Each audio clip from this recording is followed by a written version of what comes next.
Bienvenidos al canal La Patrona de la Criminología. Amantes de lo macabro, lo extraño, lo inexplicable. Prepárense, porque hoy nos vamos a meter en las mentes de los que intentaron engañar al sistema, los que quisieron jugar a las escondidas con la justicia, pero que por un error, una metida de pata enorme en su plan maestro, terminaron mostrando su verdadera cara. Hoy vamos a hablar de crímenes que por errores en su plan o en cómo los hicieron, no salieron como sus autores esperaban. Vamos a analizar juntos los pasos en falso, las pistas que dejaron y cómo la investigación, fría como el hielo, los llevó ante la justicia. Abróchense los cinturones, porque nos vamos a adentrar en un laberinto de errores fatales que convirtieron crímenes aparentemente perfectos en un verdadero desastre. El 20 de abril de 1999, dos jóvenes, Eric Harris y Dylan Klebold, causaron terror en la Columbine High School.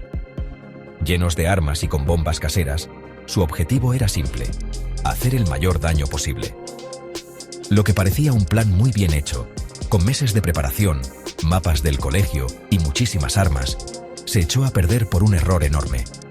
Las bombas que pusieron en la cafetería, bombas que deberían haber matado a cientos de estudiantes, no explotaron como esperaban. Imagínense, el caos, el miedo, los gritos, mientras Harris y Klebold esperan la explosión que nunca llega. Ese fallo, ese pequeño detalle, les quitó la sorpresa, le dio tiempo a la policía para reaccionar y al final marcó el principio del fin de sus planes macabros. Pero la cosa no termina ahí. En sus mentes, Harris y Klebold se veían como mártires, como guerreros contra un sistema que los había tratado mal. Planeaban morir en un tiroteo con la policía, rodeados de los cuerpos de sus víctimas. Un final espectacular que todos recordarían. Pero la realidad fue muy diferente. La policía, alertada por los disparos, llegó antes de lo esperado, arruinando su gran final. Acorralados, sin salida, sin su martirio, Harris y Klebold terminaron suicidándose en la biblioteca del colegio. Un final triste para un plan aún más triste. La masacre de Columbine nos recuerda que en el mundo del crimen, la diferencia entre el éxito y el fracaso puede ser tan pequeña como el cable de una bomba. Un pequeño error, una falla técnica, puede arruinar meses de planificación y convertir a los criminales más malos en simples aficionados. La noche del 20 de julio de 2012, James Holmes, armado como si fuera una película de acción, entró a un cine en Aurora, Colorado, durante la película de Batman, The Dark Knight Rises. 12 personas murieron y muchas resultaron heridas en una masacre que impactó al mundo. Holmes, un joven inteligente pero con problemas mentales, había planeado el ataque durante meses. Su apartamento era un laboratorio de bombas, un lugar dedicado a su acto final. Pero, como veremos, hasta las mentes más calculadoras pueden meter la pata. El plan de Holmes era complicado y macabro. Primero, causaría caos en el cine, disparando a todos. Luego, mientras la policía iba al cine, explotaría su apartamento, que estaba lleno de bombas. Una distracción para causar más pánico y tal vez matar a algunos policías. Pero el destino, o mejor dicho, su propia torpeza, le tenía una sorpresa. Después de la masacre en el cine, Holmes, asustado o confundido, olvidó activar las bombas de su apartamento. Un error enorme que le saldría caro. La policía, alertada por los disparos, llegó al cine y encontró a Holmes esperando junto a su coche, como si nada. Desarmado y sin resistirse, el genio criminal fue arrestado sin problemas. El caso de James Holmes nos enseña que la mente, incluso la más oscura, es imperfecta. El estrés, la adrenalina y la presión pueden llevar a cometer errores, incluso a los que se creen superiores. Capítulo 3. El caso de O.J. Simpson, el famoso jugador de fútbol americano, acusado de matar a su exesposa Nicole Brown Simpson y a su amigo Ron Goldman en 1994, es un ejemplo perfecto de cómo los errores en la investigación pueden poner en problemas a la justicia. Imagínense, un juicio que millones de personas vieron en todo el mundo, con un montón de pruebas contra el acusado, huellas, ADN, testigos. Parecía un caso cerrado, una victoria segura para los fiscales. Pero entonces, los abogados de Simpson, un equipo llamado el Dream Team, empezaron a analizar la investigación policial mostrando una serie de errores que avergonzarían a cualquiera. La prueba más importante del juicio, la que todos recuerdan, fue el famoso guante con sangre encontrado en el lugar del crimen. Según los fiscales, el guante era de Simpson y lo conectaba con los asesinatos. Pero entonces, los abogados le pidieron a Simpson que se probara el guante frente al jurado.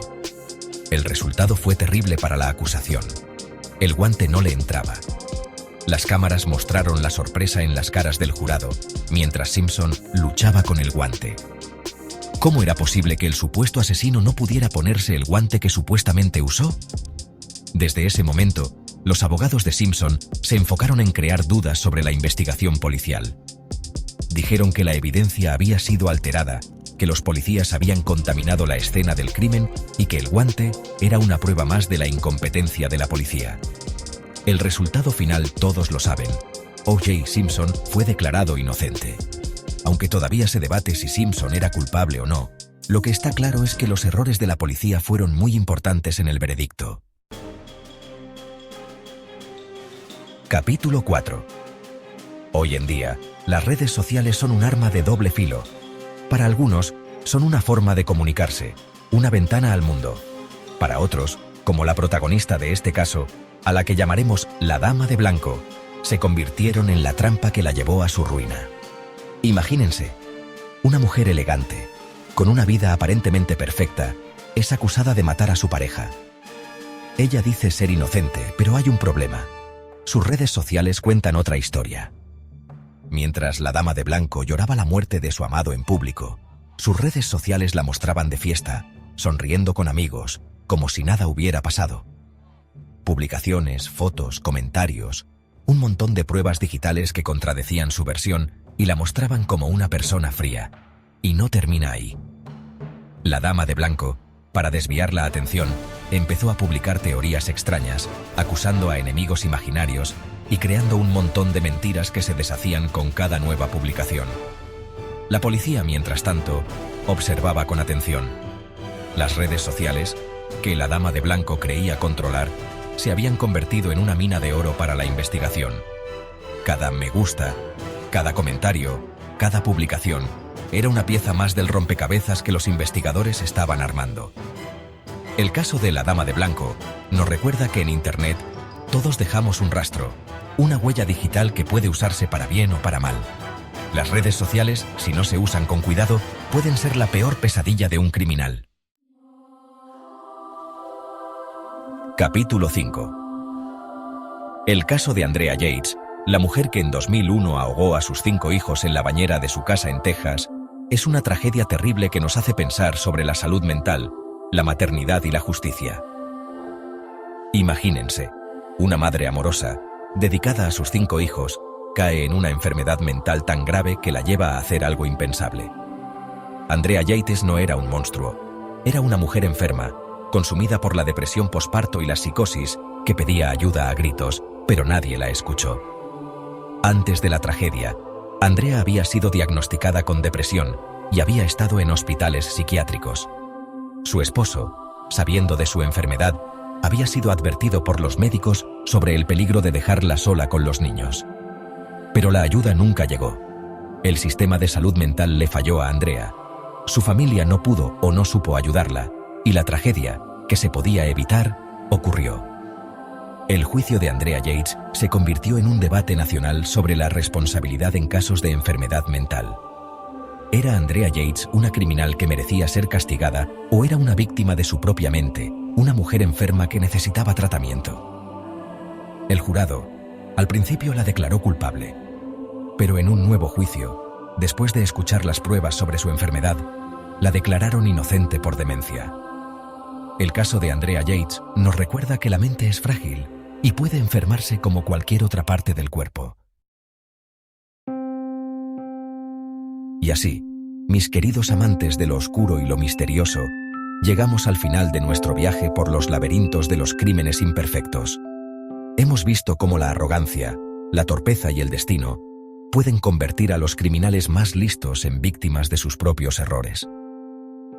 Todos estos casos muestran cómo la falta de planificación y los errores pueden convertir crímenes que parecían perfectos en ejemplos de crímenes imperfectos. La mente humana, Los errores logísticos y el sistema judicial son factores que determinan cómo se desarrollan estos casos y sus resultados. Dale like, comenta y comparte. No olvides suscribirte a tu canal de Criminología Paranormal.